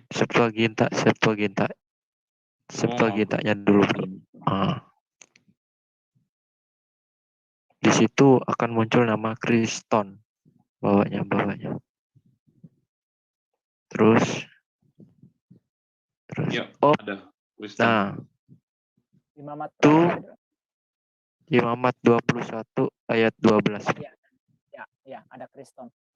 Kriston. Ada. Iya kan? Ya. Ada Jadi Kriston Teu. Ya. Nah, ini sangat jelas gitu loh, bahwa Kristen itu adalah pengikut Kristus. Gitu loh. Organisasinya namanya apa? Ya, Kristianos. Itu organisasinya. Ya. Kan waktu itu kan para rasul itu kan kumpul di Antioquia itu kan. Ya. Nah, berkumpulnya itulah semua itu dianggap sebagai Kristianon. Itu. Nah, sedangkan secara berindividu-individu itu baru dia disebut namanya pengikut Kristus. Kriston itu loh. Nah, ini yang kerap kali polemikus itu tidak memahami dari sisi peristiwanya gitu loh. Dan itu pun kalau dilihat kan mereka ini kan selalu menuntut kita baca teks aslinya kan gitu kan. Ya, teks aslinya kita tuh banyak gitu loh. Pilih yang mana? Paleo ya. Pilih yang mana? Paleo, Yunani, Aramaik, Hebrew Aramaik, atau apa? Itu. Teks asli kita itu bukan satu gitu. Teks asli kita itu berbagai macam. Itu, dan itu pun setiap abad itu mempunyai teks-teks yang berbahasa masing-masing gitu. Contoh seperti kitab Daniel itu kan ditulis dalam teks Aramaik gitu. Dan itu pun di satu sisi bahasa Yunani gitu. Apalagi di zamannya Musa gitu loh. Itu lebih kuno lagi, itu paling asli beneran itu loh. Brother, langsung to the point-nya saja supaya meringkaskan karena lebih menjelaskan ya. Udah langsung aja nih, brother. Apa? Ya. Poinnya aja. Ya, poinnya yaitu tadi bahwa Kristen itu adalah pengikut Kristus itu dari perucapan dari Sang Maha Agung itu sendiri. Imam besar agung yang menyatakan, yaitu di Markus 9 ayat 41, dan berdasarkan teks Septuagint itu juga kata Kriston, yaitu di dalam Imamat 21 ayat 12. Itu sih bro, kalau dari saya bro. Oke, terima kasih ya. Nah, Gimon, apa Pak Bram mau menanggapi? Silakan. Iya, jadi jelas. Jadi Kriston itu secara individu tadi ya. Nah, kalau Kristianus itu sudah menyangkut kolektif. Jadi mereka sudah community, sudah community gitu. Nah, mereka inilah yang disebut sebagai pengikut Kristus ini gitu. Jadi Yesus Kristus tidak mengklaim dirinya sebagai Kristen. Bagaimana tuh? Orang yang ngikut Yesus yang disebut sebagai Kristen tadi. Masa Yesus ikut pengikut Yesus? Nah, otaknya kan berarti error toh.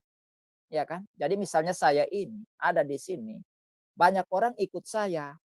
Nah, maka mereka disebut sebagai Brahmanisme gitu. Nah, pengikut Bram maksudnya kan. Masa saya mengatakan saya adalah pengikut Bram, masa saya ikut saja? Gitu loh. Nah, makanya belajar bahasa Indonesia supaya belajar bahasa supaya cerdas lah. Jadi jangan kasih pertanyaan-pertanyaan konyol ditertawakan orang gitu kan. Nah, itu loh. Seperti itu, brother. Ya. Nah, kemudian di dalam kisah para rasul tadi dikatakan bahwa Paulus itu ingin memusnahkan orang-orang pengikut jalan Tuhan, ya, pengikut jalan Tuhan. Jalan Tuhan seperti apa? Ya dari perjanjian lama tadi ya, itu pengikut Yahweh, ya, pengikut Yahweh itu. Nah, pengikut Yosua kan begitu, seperti itu pengikut jalan Tuhan ini. Ya, karena Yesus adalah jalan kebenaran dan hidup, gitu. Oke, brother, silahkan lagi. Ada pertanyaan lagi? Ada pertanyaan nih dari yang raise hand berikutnya adalah Yuni Indriani. Silakan Yuni Indriani, perkenalkan diri. Ini Islam, Kristen atau agama lain? Juga perkenalkan ya. Malam. Saya Malam. Muslim. Saya Muslim. Silakan. Ya, silakan Bu. Iya, saya mau tanya doang sih. Tanyanya simpel aja. Kan kalau Nabi atau Rasul itu kalau di Muslim mah, di Islam mah dikasih mukjizat kan. Kalau di Kristen itu yang katanya disebut Nabi Paulus, apa semua itu tuh mukjizatnya apa ya kalau boleh tahu? Jadi pertanyaannya, Paulus. apakah mukjizat Paulus ya? Silakan Pak Bram. Nah, mukjizat nabi-nabi Paulus, apalagi banyak lagi kan nabinya itu, ada 4 apa? Daniel dan sebagainya itu loh, saya gitu loh. Ya. Yang nggak ada di Muslim gitu, silakan. Baik. Jadi apakah mukjizat nabi-nabi yang ada di Kristen begitu ya, dan rasulnya begitu juga ya? Nabinya saja kah yang ditanya, Bu Yuni?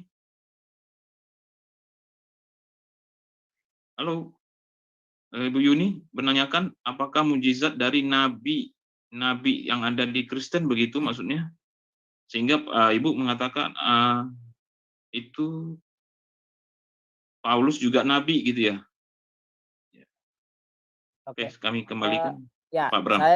saya bilang tadi ya, kalau Paulus itu tidak secara spesifik disebut sebagai nabi. Dan Paulus pun tidak pernah menyebut dirinya nabi, hanya dia mengatakan dia adalah rasulnya Yesus Kristus gitu ya. Nah, karena tadi dalam Kisah Para Rasul pasal 13 tadi ya, itu disebutkan ada beberapa nabi dan pengajar, tapi tidak secara spesifik disebutkan nabi siapa nabi-nabi di situ, karena ada 4 orang itu, apakah mereka siapa yang pengajar dan siapa yang nabi tidak secara spesifik disebut gitu ya.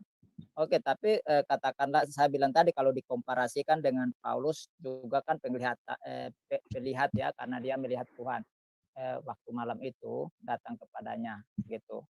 Yang sehingga Tuhan katakan bahwa kalian tidak ada yang binasa gitu, hanya kapalnya saja yang rusak. Oke, kalau itu dikatakan itu sebagai tanda bahwa dia adalah pelihat, karena nabi itu kan pelihat gitu ya.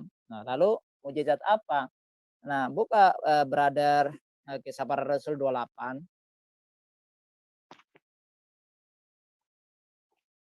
Ya. Kisah Para Rasul pasal 28 ayat 3 dan 3 sampai 5. Oke, saya boleh bacakan ya. Ya. Kisah Para Rasul pasal 28 ayat 3.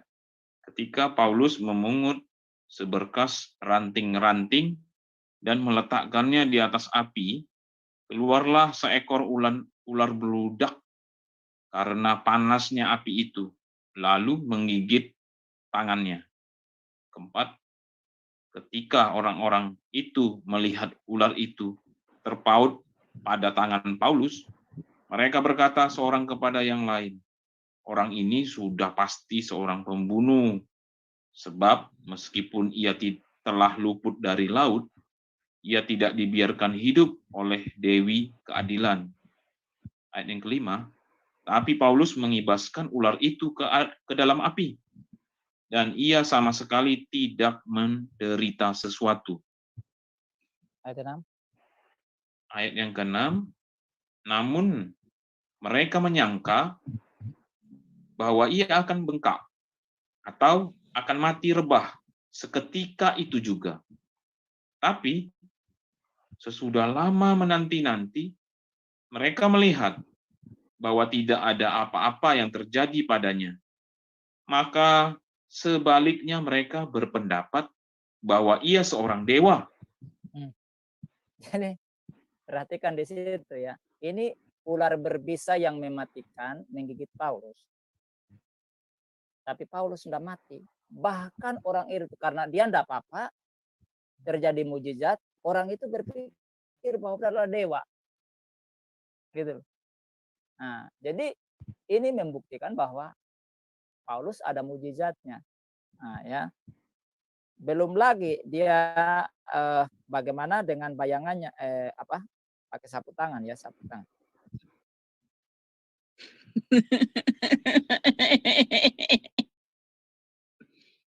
Kenapa, Bu? Sorry. Enggak gini untuk partisipan semuanya ya. Bentar ya. Ini yang ini untuk us to unmute cuma co-hostnya ya, yang admin di sini ya, untuk agar supaya disiplin semua ya. Oke ya, nanti kalau ada yang raise hand kemudian dikasih kesempatan bertanya, manfaatkan sebaik-baiknya ya. Jangan di-mute lagi ya. Oke, itu aja. Silakan. Bagus. Sudah dijawab ya sama Pak Bram. Selanjutnya ada Billy Joe yang masih belum menemukan poin. Mungkin saya bisa kasih kesempatan nih. Kami kasih kesempatan. Terima kasih. Jadi begini, dalam teks kita, teks kitab kita dalam bahasa Yunani dan bahasa Arab pun menggunakan apostolos. kenapa kita memakai kata rasul dan imbasnya dituduh mencuri atau mengambil kata dari kitab saudara kita dengan istilah rasul. Nah, itu pertanyaan saya nomor 1. Pertanyaan saya nomor 2, sepenting apakah pangkat pangkat dengan istilah nabi dan rasul itu? Terima kasih. Oh, ya. Ya, jadi kita kenapa kita pakai rasul? Kita harus melihat dari sejarah, ya. Kenapa memakai kata rasul? Karena kata rasul ini memang bahasa Arab, tapi kata ini telah diserap menjadi bahasa Indonesia. Kita harus ingat ya, bahwa bahasa Indonesia sendiri itu miskin, sehingga dia harus meminjam bahasa-bahasa asing untuk dipakai sebagai bahasa Indonesia. Kita tahu bahasa kita ini terambil dari bahasa daerah, ya, dari setiap suku, juga dari bahasa-bahasa asing dari bangsa-bangsa lain seperti Arab, Inggris dan lain sebagainya, gitu. Nah, dan kebetulan bangsa kita ini dipengaruhi oleh Arab, bahasa Arab dan Melayu ya. Sehingga waktu penerjemahan Alkitab, kita harus ingat bahwa penerjemahan Alkitab pertama itu oleh teman-teman Muslim ya. Jadi para penerjemah dari luar ini minta tolong orang-orang Indonesia yang masih beragama Islam. Sehingga mereka ketika menerjemahkan, mereka menggunakan kata-kata itu. Nah, sehingga itu ada di dalam Alkitab kita. Dan akhirnya kata-kata itu juga ketika penyusunan bahasa Indonesia itu diserap masuk menjadi bahasa Indonesia. Jadi memang kita harus akui bahwa itu adalah bahasa asing, bahasa Arab, tapi sudah diserap menjadi bahasa Indonesia. Gitu. Itu kan sejarah bahasa kita kan seperti itu. Ada banyak bahasa kan, seperti kata baku pukul itu bahasa Ambon, tapi diserap menjadi bahasa Indonesia, bahasa persatuan gitu loh. Itu dan masih banyak kata-kata, kosakata yang diambil dari bahasa daerah maupun bahasa asli. Jadi ketika bahasa Yunani diterjemahkan dalam bahasa Indonesia, ya itu dipakai itu supaya apa? Karena supaya kita mengerti itu maknanya sama, artinya sama, gitu. Itu Pak. Sudah jawab ya. Selanjutnya yang bertanya adalah yang resen ini 221067 siswa. Kami beri kesempatan, silakan. Silakan, Brother. Mau bertanya tuh mau tambahkan. Boleh dibuka mic-nya ya. Perkenalkan diri. Lalu apa pertanyaannya? Silakan.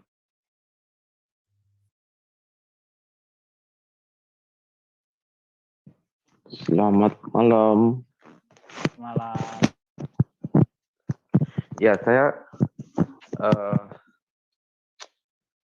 mau menyoroti statement Bapak mengenai tidak ada nabi lagi, gitu ya. Apa betul begitu Pak tadi? Sekarang. Iya, bisa dikatakan begitu. Maksudnya setelah Yesus itu apakah tidak ada nabi lagi? Karena di Kisah Para Rasul itu pun kan juga disebutkan ada beberapa nabi.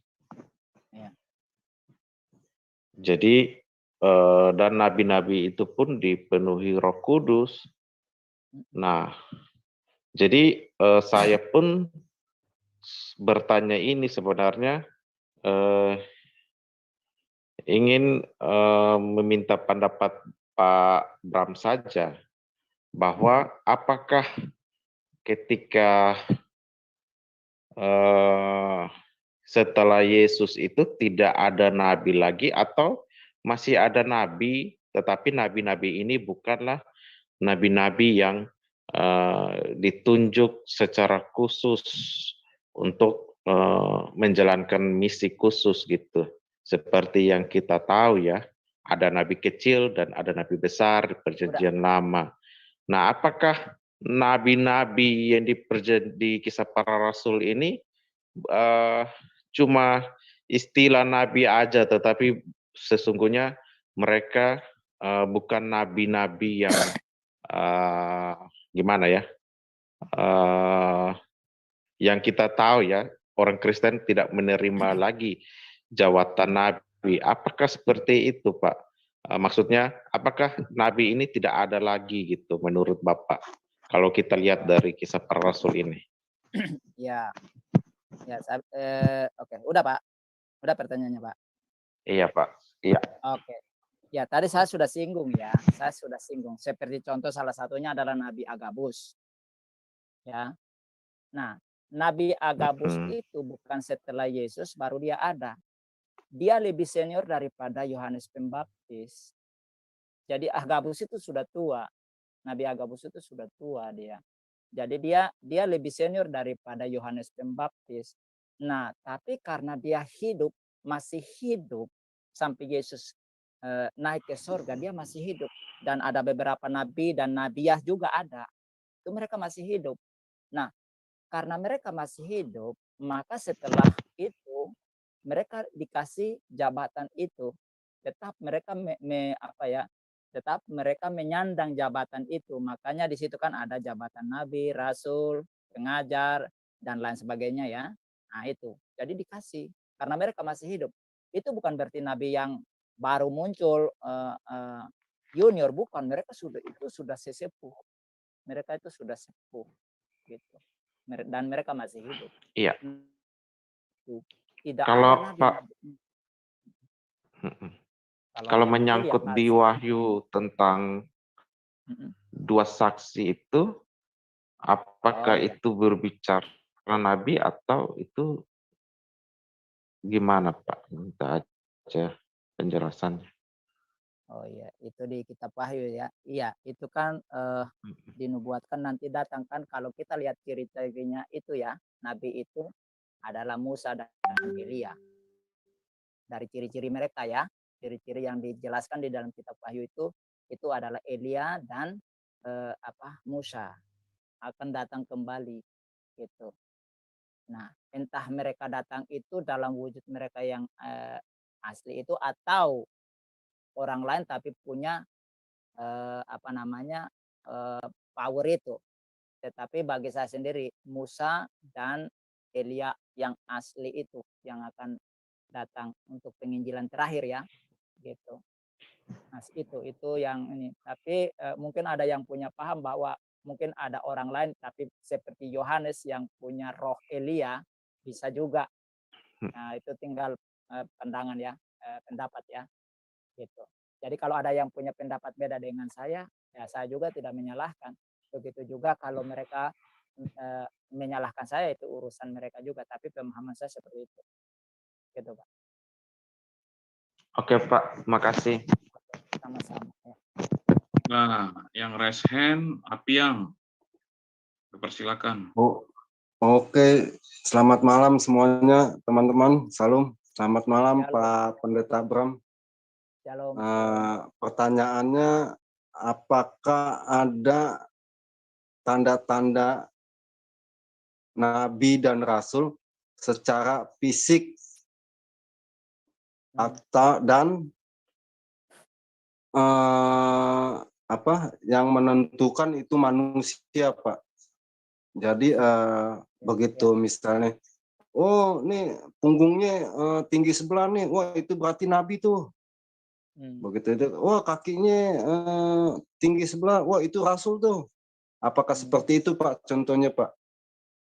Iya, enggak ada ya, enggak ada dalam Alkitab itu nabi punya tanda-tanda fisik, itu enggak ada.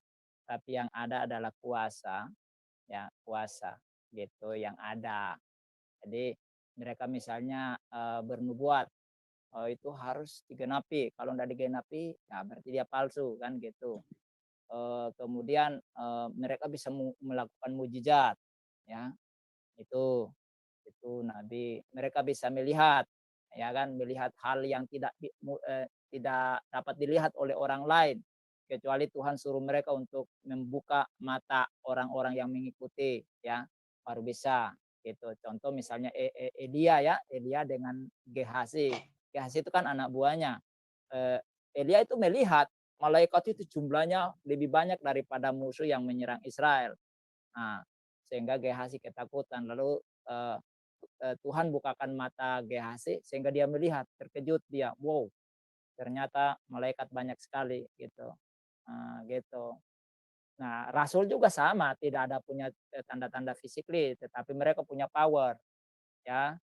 Ketika mereka tumpang tangan, orang sembuh, mereka mengusir setan. Nah, itu tanda-tandanya. Nah, jadi tidak ada tanda fisik. Oh, kalau dia tinggi baru nabi, badannya gede, tampan baru nabi. Seperti kata siapa tuh? Henry Tan. Jadi Tuhan tidak pakai orang-orang jelek, kasihan kan orang Afrika merasa terhina jadinya, kan begitu. Nah, itu kan sesat namanya. Gitu. Nah, jadi Oke, Pak Pendeta, terima kasih. Jadi tanda-tanda khusus fisik enggak ada ya Pak Bram ya? enggak ada. Oke, thank you. Terima kasih Pak. Iya. Selanjutnya ada penanya terakhir nih. Sebenarnya dia tadi udah bertanya juga, cuma ada bagian yang belum didapat jawabannya. Seberapa penting itu ya? Oh ya, seberapa Nabi, silakan. Seberapa penting? Sangat penting ya, khusus untuk Nabi ya. Nabi itu bernubuat, itu bukan bernubuat untuk nabi yang lain, enggak. Nabi itu bernubuat itu pasti berhubungan dengan Tuhan. Tidak ada nabi yang bernubuat untuk nabi yang lain, tapi bernubuat untuk Tuhan. Apa yang Tuhan hendak kerjakan itu. Jadi nubuat itu selalu berhubungan dengan Tuhan dan apa yang hendak Tuhan kerjakan. Ya, itu. Kalau rasul juga sama. Kalaupun bernubuat itu hubungannya tetap dengan Tuhan dan apa yang akan Tuhan kerjakan. Enggak ada yang lain. Jadi kalau ada nabi bernubuat tentang nabi lain, memangnya nabi itu siapa sehingga harus dinubuatkan? Enggak ada. Gitu. Gitu berarti. Jadi memang penting sekali karena itu berhubungan dengan Tuhan, kan penting. Gitu. Baik. Baik, itu ya jawabannya untuk Billy Joe yang ingin jawaban dari pertanyaannya, seberapa penting gelar Nabi dan Rasul. Oke, habis ya sesi tanya jawab. Kita kembalikan ke Pak Bram Manaha. Ini adalah sesi closing statement dari Pak Bram. Oke. Kami Ya, persilakan. jadi baik teman-teman, khususnya para polemikus Muslim ya yang seringkali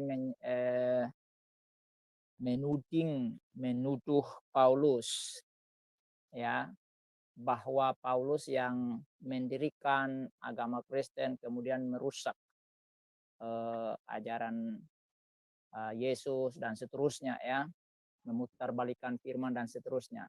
Itu tuduhan yang tidak mendasar. Mengapa?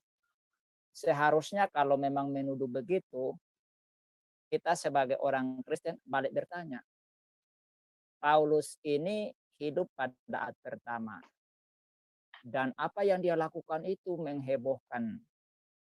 Apalagi dia mengubah, merusak ajaran Tuhan. Nah, seharusnya para polemikus Muslim bertanya pada diri sendiri, kenapa Allah Subhanahu wa Ta'ala tidak memberitahu? Sehingga tertulis di dalam Quran bahwa Paulus adalah perusak. Lalu kenapa para polemikus ini kok merasa lebih pintar dari Allah Subhanahu wa Ta'ala? Jadi dalam hal ini kamu menghina Tuhanmu sendiri gitu loh. Ya, saya merasa prihatin sekali bahwa Anda menghina Tuhan Anda sendiri. Kok Anda merasa lebih tahu daripada Tuhan Anda? Kan lucu ya, lucu. Seharusnya Tuhan Anda beritahu dan ditulis di Al-Quran. Tapi gini, saya mau beritahu bahwa di dalam Quran sendiri sebenarnya mengungkapkan bahwa Paulus itu rasul yang luar biasa. Salah satunya itu di dalam surat Yasin, surat 36 ayat 13 dan 14. Ya. Di sana disebut begini. Dan buatlah bagi mereka suatu perumpamaan, yaitu penduduk suatu negeri ketika utusan mereka. Ayat 14, yaitu ketika kami mengutus kepada mereka 2 orang utusan, lalu mereka mendustakan keduanya, kemudian kami kuatkan dengan utusan yang ketiga. Maka ketika utusan itu berkata, sesungguhnya kami adalah orang-orang yang diutus kepadamu. Nah, memang di sini kalau baca sepintas lalu, memang tidak, kalau para polemikus ini tidak akan mengerti arti maksud daripada ayat ini. Siapa utusan-utusan di sini? Ya. Nah, tetapi para scholar Muslim awal mereka menafsir. Contoh, tafsir Ibnu Katsir ya tentang surat Yasin ayat 13 dan 14 ini ya dikatakan siapakah Sam'un ya di situ ya, dia jelaskan ya. Dan buatlah bagi mereka suatu perumpamaan, yaitu penduduk suatu utusan datang kepada mereka dalam laporan-laporan yang diambilnya dari Ibnu Abbas ya, Abbas Al-Akbar ya, Al-Akbar ya. Kemudian dan Wab bin Munabih ya, Ibnu Ishaq melaporkan bahwa kota itu adalah kota Antioquia, di mana terdapat raja bernama Antiochus yang adalah putra Antiochus yang menyembah berhala-berhala. Nah, Allah mengirim padanya 3 utusan yang bernama Sadik, Saduk, dan Salun. Tapi sang raja tidak percaya pada mereka. Juga dikisahkan oleh Burayadah bin Al-Husaid, Ikrimah, Qatadah, dan Az-Zuhri bahwa kota itu adalah kota Antioquia. Beberapa imam tidak yakin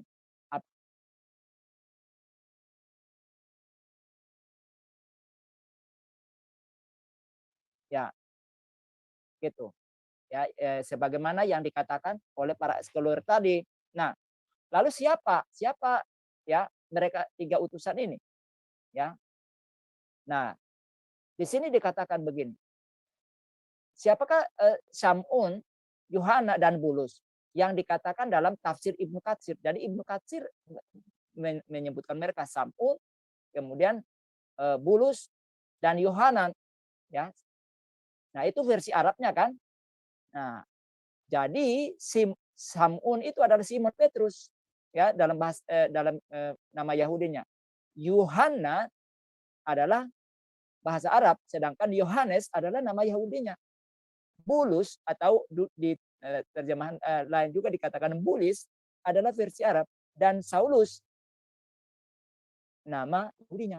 Jadi 3 utusan ini adalah Paulus ada di dalamnya.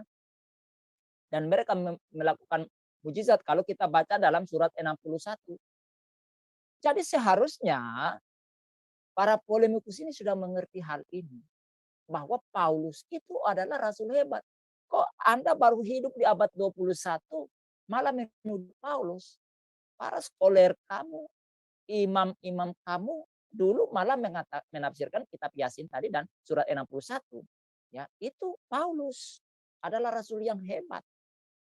Bahkan dalam surat 61 itu dalam tafsir itu dikatakan bahwa Paulus melakukan mujizat di sana gitu loh.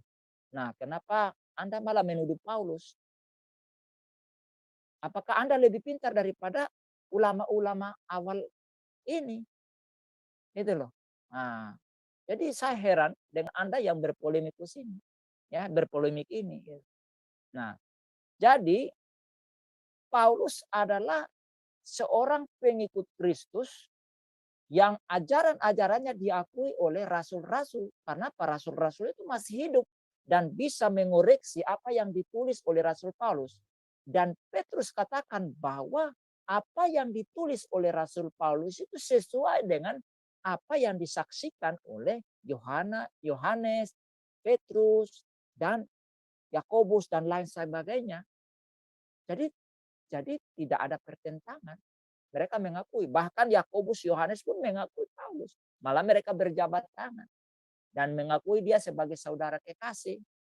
Gitu.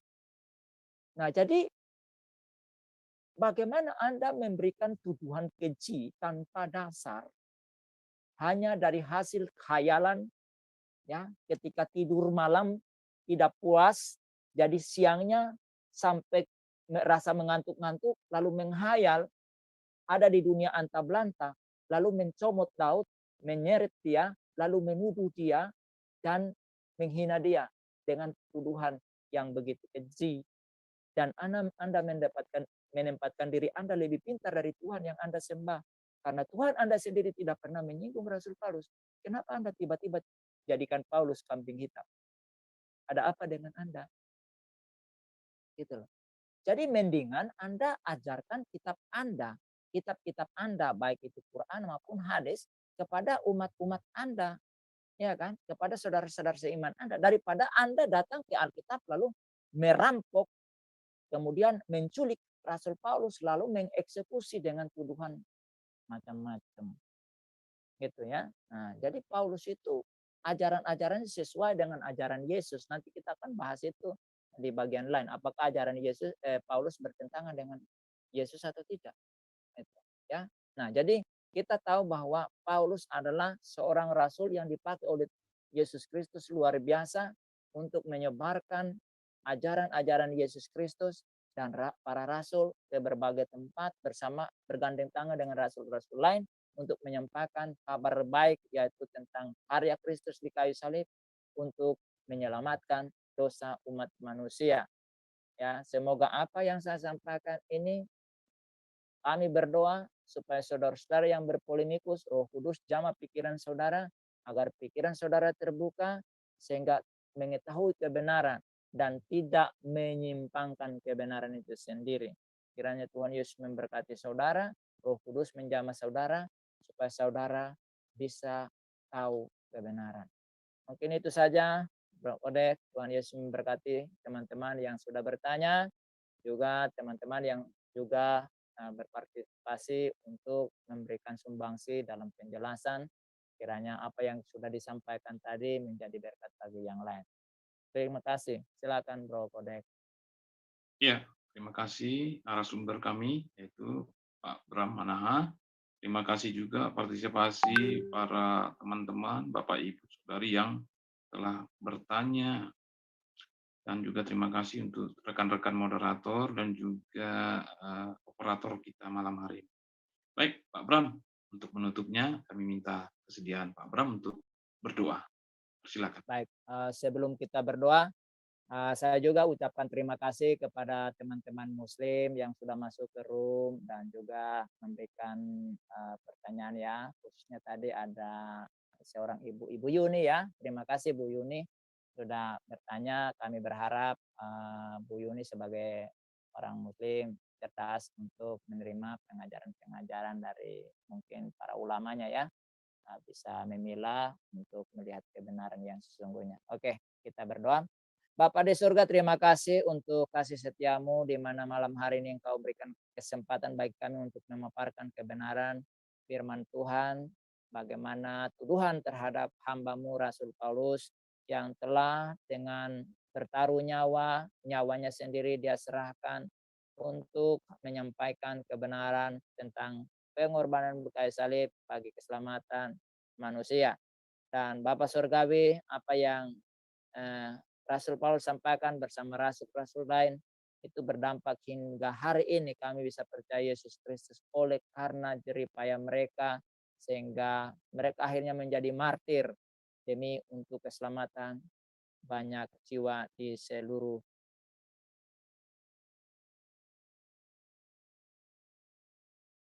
yang berpolemik. Kami berdoa supaya Roh Kudus juga jamah mereka hampiri mereka, kunjungi mereka, datangi mereka, jamah hati mereka dan pikiran mereka, agar pikiran dan hati mereka terbuka, agar mereka tahu kebenaran yang sesungguhnya daripada Engkau. Dan kami berdoa supaya Tuhan selamatkan mereka, kasihilah mereka ya Bapa di sorga, sehingga mereka pun nanti tidak binasa ya Bapa. Saudara-saudara Muslim yang sudah masuk ke room, Tuhan Yesus juga Engkau tolong, kasihani mereka, mari Engkau kunjungi mereka pribadi lepas pribadi, berkatilah mereka, tunjukkanlah dirimu, perkenalkan dirimu kepada mereka agar mereka pun dapat mengenal Engkau sebagai pribadi yang agung yang telah datang menyelamatkan manusia berdosa. Saudara-saudara seiman kami yang juga berpartisipasi dengan memberikan pertanyaan-pertanyaan dan juga penjelasan, kami berdoa supaya Tuhan juga memberkati mereka. Pakailah mereka Bapa untuk tetap gigih dengan setia untuk memberitakan kebenaran dimanapun mereka hadir. Biarlah suara kenabian, suara kerasulan itu terus dikumandangkan oleh mereka melalui kreativitas yang mereka kerjakan ya Tuhan. Dengan dunia elektronik, dengan dunia digital, biarlah mereka pergunakan untuk menyampaikan kabar sukacita ini kepada seluruh bangsa. Terima kasih Bapa, kami hendak beristirahat. Biarlah mari Tuhan Engkau jaga lindungi kami sepanjang malam ini.